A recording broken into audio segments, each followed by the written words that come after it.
Hi, I'm Nicola Coughlan and these are my firsts. I want to say Dairy Girls was really the first big... Hey there. Hi, I'm a lesbian. Congratulations. Thank you. In a recent interview, Nicola Coughlan reflects on her journey from struggling actress to a global star, thanks to her roles in Dairy Girls and Bridgerton.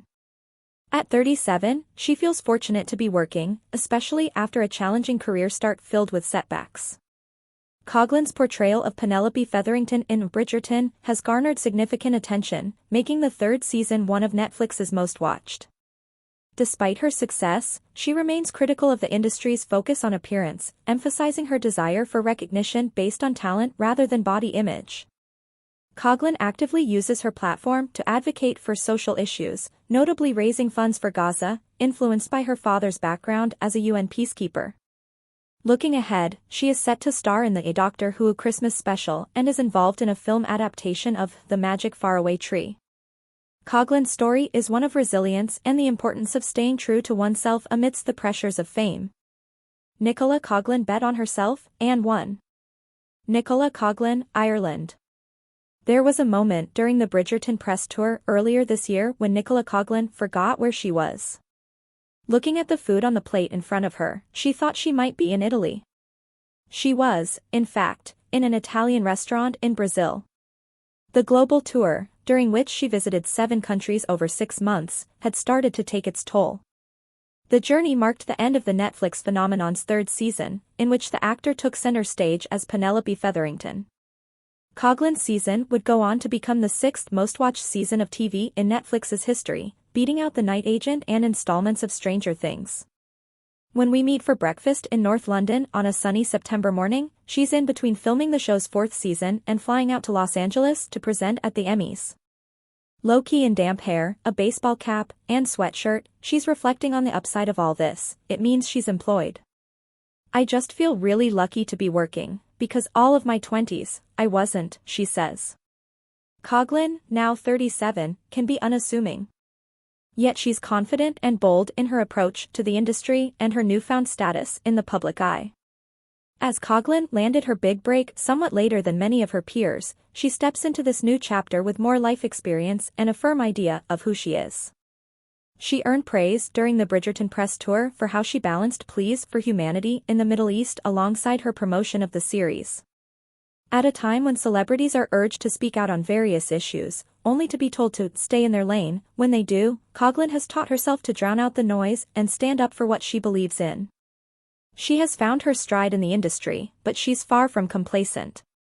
There's no making it, she says. You just have to keep going and can't rest on your laurels.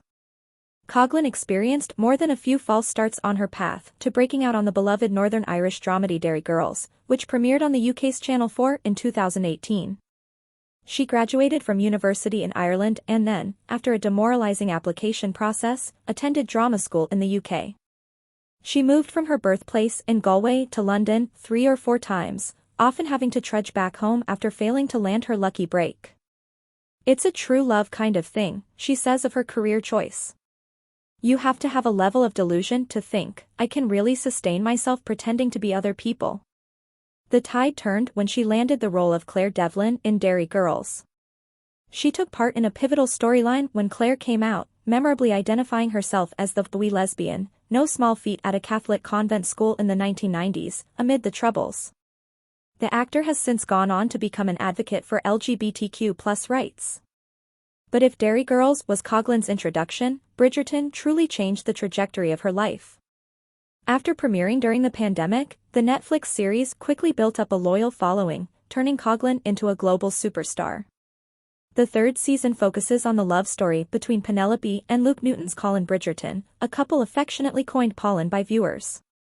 So powerful is the fandom that Netflix moved their love story to an earlier season than the sequence of Julia Quinn's books would have indicated. We have no control over those decisions. And there's a queer couple that's coming up. I know some fans have not been happy about that, she says. It's a show that's going to embrace so many different types of love stories. And Benedict, a bisexual king? We're so happy about that. Coughlan is keenly aware of how fans' interest in Paulin transcends the small screen. A lot of people really want me to marry Luke, she says with a laugh. We have this gorgeous friendship.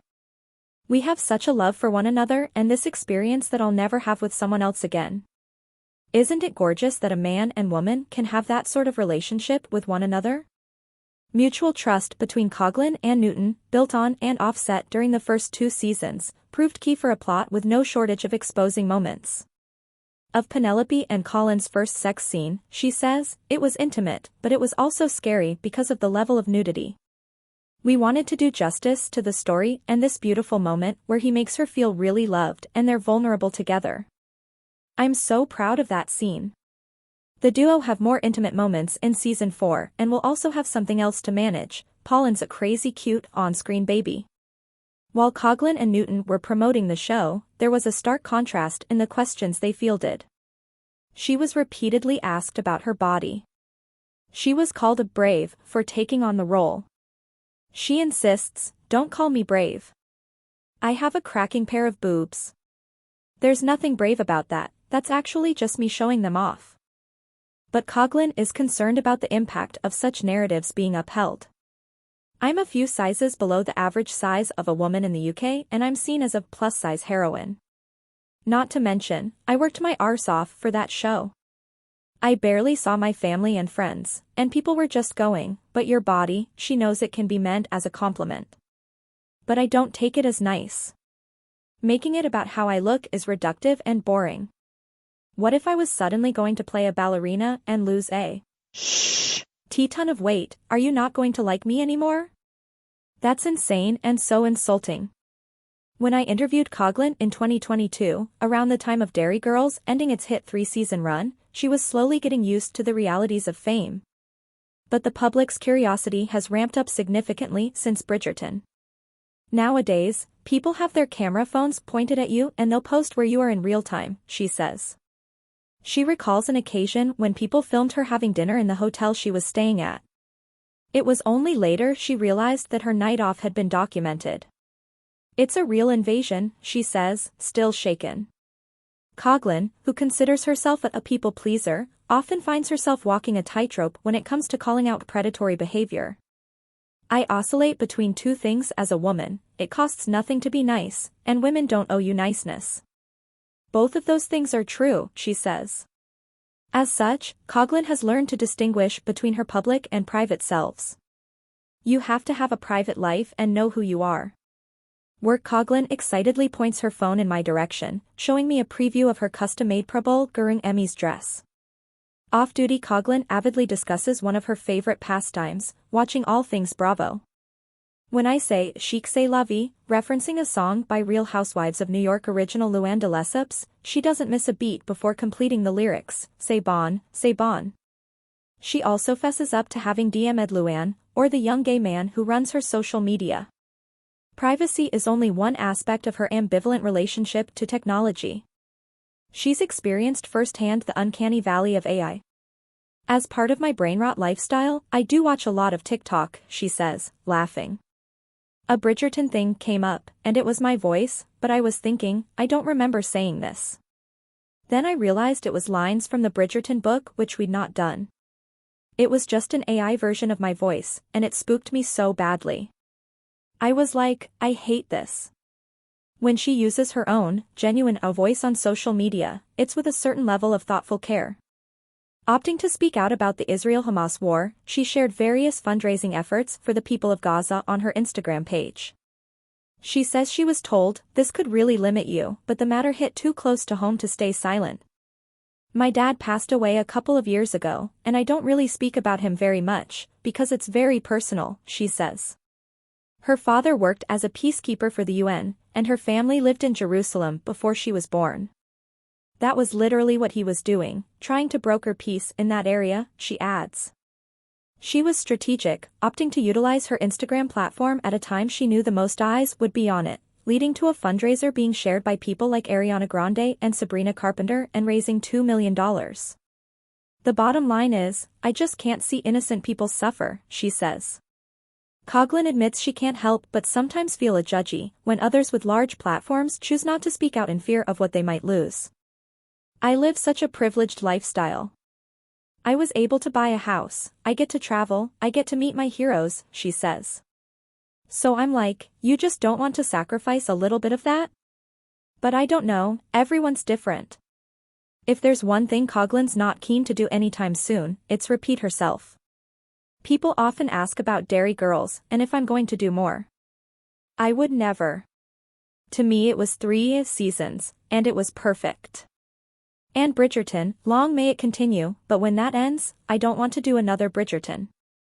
Next up, she'll make an appearance in homes around the world in the festive Doctor Who Christmas special, portraying the companion to former Next Generation leaders cover star Ncuti Gatwa. She will be home in Galway when it airs over the holiday, and plans to watch it with her family, in particular her teenage nephew. Coughlan is often reminded these days of how far she's come. She experienced one such moment over the summer after landing a starring role in The Magic Faraway Tree, a film adaptation of Enid Blyton's revered children's book.